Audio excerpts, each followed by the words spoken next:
A lot of good stuff coming down in this 5 o'clock hour.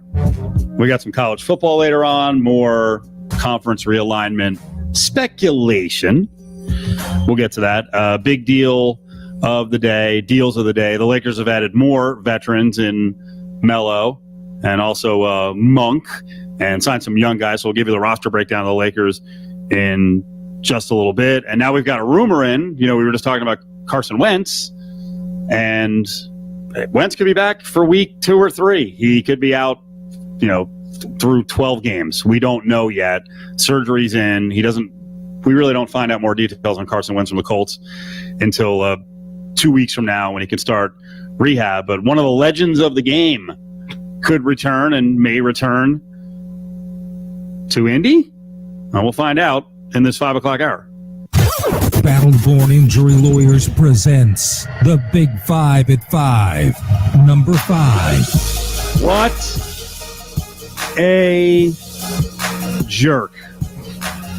What did I do now? Did you see LeBron James at the Usher concert? Usher, the Usher concert. Yeah. Okay. So who am I talking about? Who's the jerk? Not LeBron to me. Okay. So this blew up over the weekend. Some little guy, we're all little compared to LeBron, charged up to LeBron. I don't know what he wanted. LeBron basically just gave him a stiff arm, pushed him out of the way, and walked out. Commenters were kind of split on this. A lot of people thought LeBron was being a jerk. I think you know where we side. I don't hate fans, but you got to realize time and place. And I know You're all excited. You're rodding up over LeBron. Sure. But you got to realize when just some rando starts running up on LeBron James, like what people could be thinking. Of course. And he was with his wife. I think you couldn't see his wife because he's so gigantic, but I think his wife was on his right. He's holding her hand. I mean, at that point, you go into safety mode. Yeah, I think for sure. And just for, people a lot of times often to see a little part of a clip or have no idea what's happening in a clip, like, oh, what a jerk. Like, I don't think LeBron's just going around pushing people.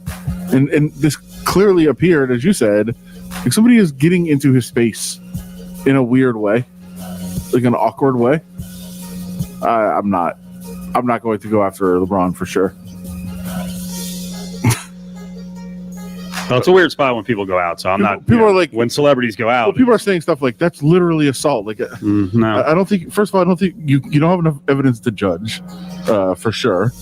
And also, like, if you're in a setting like that, you don't know who's doing what or why they're coming up on you. It's not assault. It's not assault. It's not battery. It's none of it. I'm sure as we talk about, escalating force. I'm with Justin Watkins, our ESPN Las Vegas legal insider. Giving someone a forearm shiver when they're coming at you, there's no way that is overboard. And no way. He appeared to be yelling. He definitely appears to be intoxicated. Like, I don't need somebody running at me. I don't know what their intentions are. It's just, I mean, listen, I get people they want to hate on LeBron for whatever. And maybe he was a jerk here. Maybe he was. I don't know, but I certainly can't tell it from this video. From this video, it looks like a guy is running toward him, and he's like, stay the hell away from me, dude. Number 4. Alex Caruso is like a solid player, a solid bench player. He's not a make-or-break guy. Man, the Lakers fan reaction to Alex Caruso going from the Lakers to Chicago has been crazy. I would think it would just be, hey, good job, Alex. You were kind of a nobody when you got in the league, and now you just got $9.5 million a year from the Chicago Bulls. Congrats. Instead, it's been, I was reading one fan saying the Lakers either didn't value what Caruso brings to the team or they were deterred by salary cap implications. Okay, yeah. I guess. Yes, he's not worth that kind of money, and they've brought in a bunch of veterans for a pittance of that.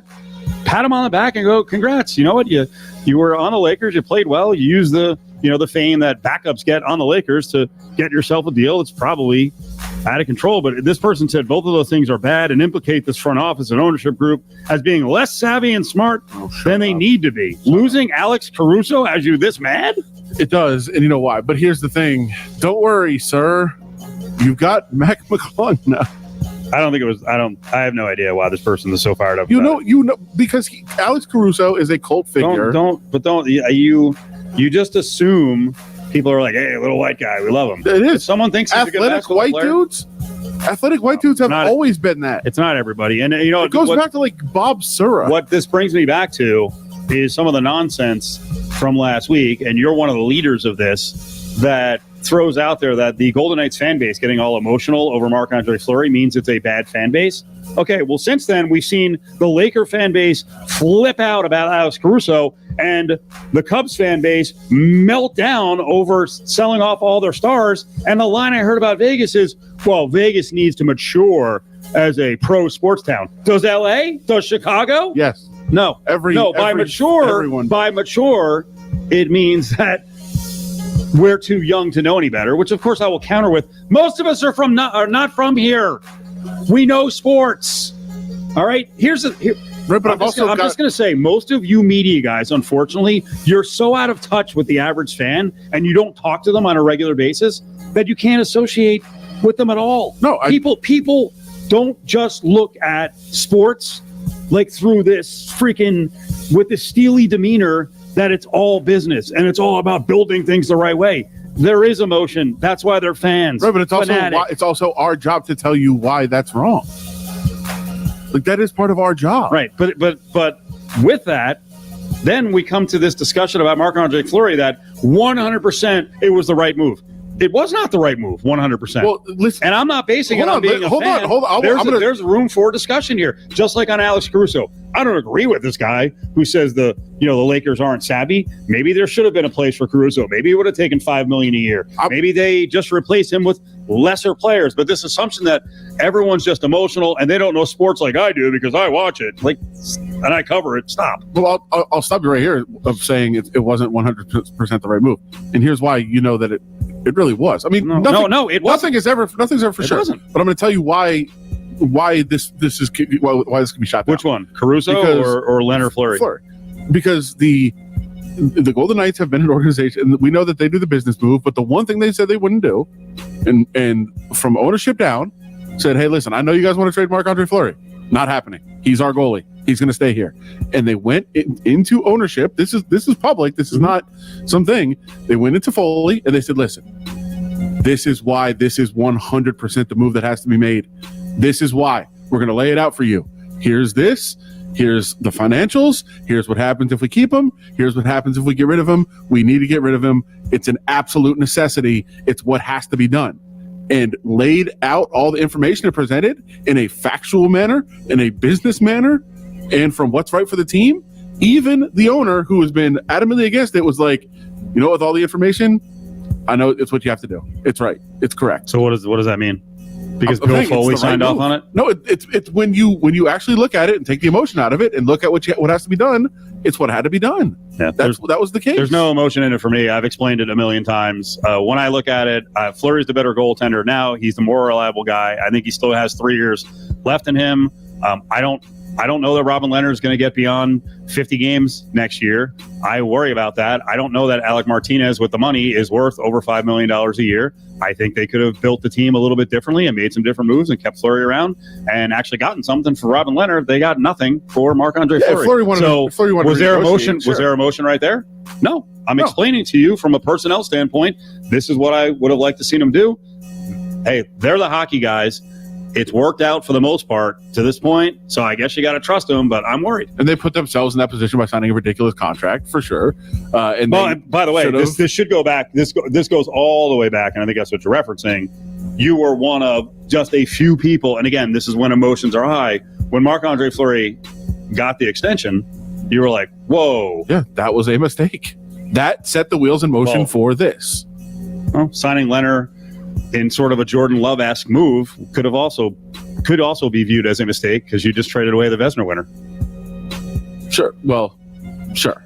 Yeah. I mean, this guy's done. We're getting the next guy, and then the guy you think you're replacing was like, well, I'm going to go out this year, and because Leonard wasn't available, now I'm going to kick ass, and I just won, the award for the best goalie in the league. So there are some similarities. Now, Robin Leonard's not Jordan Love. And by the way, I trust Robin Leonard a lot more than Jordan Love may never be a starter in the NFL. And with all that being said, and all those things laid on the table, they get to the end of the season, and every team in the league throws massive offers at the Golden Knights to get Marc-Andre Fleury, right?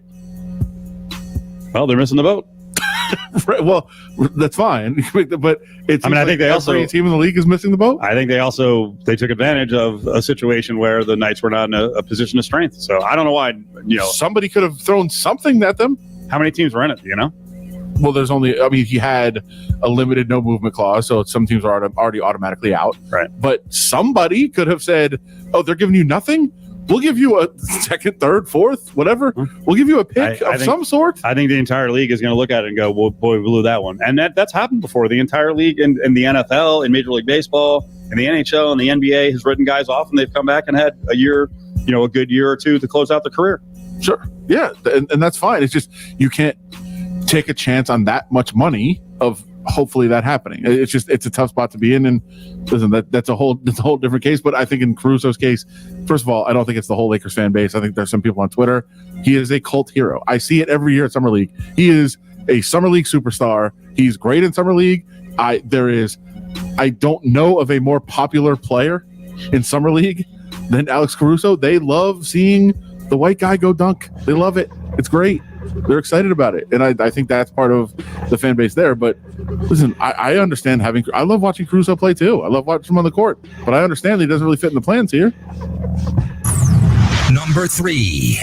So Team USA men win last night. They win by 14. It was tied at the half. They were actually down 9 points in the first half at one point at 38-29. They closed out the first half 14-4. They came out in the second half 20-6, and they just look like a different team. They started, I'm not even going to say running things because I really don't think they run anything, but they started making shots. They started getting open spaces and got some good kickouts. And I also think most importantly, the Spanish team got tired. They're just not that deep. And the Gasol brothers, which Marc Gasol's coming back to the Lakers, the Gasol brothers just can't play at this level for a very long time. So I thought the team got tired. And you had a one-man band, too. Ricky Rubio was going crazy. He got tired. And then basically it felt to me like Rubio turned the corner a few times, but just getting things done at the free throw line and the top of the key on offense for Spain got really difficult, and it created a lot of turnovers. So USA wins the game by 14. Are you more confident now? Or did something last night, did the first, 15 minutes really worry you? And you're like, they're not going to win the gold. No, I liked what I saw from USA. I bet them in the second half, got a ridiculously good number. But yeah, I liked them in the second half. I thought they'd win the game.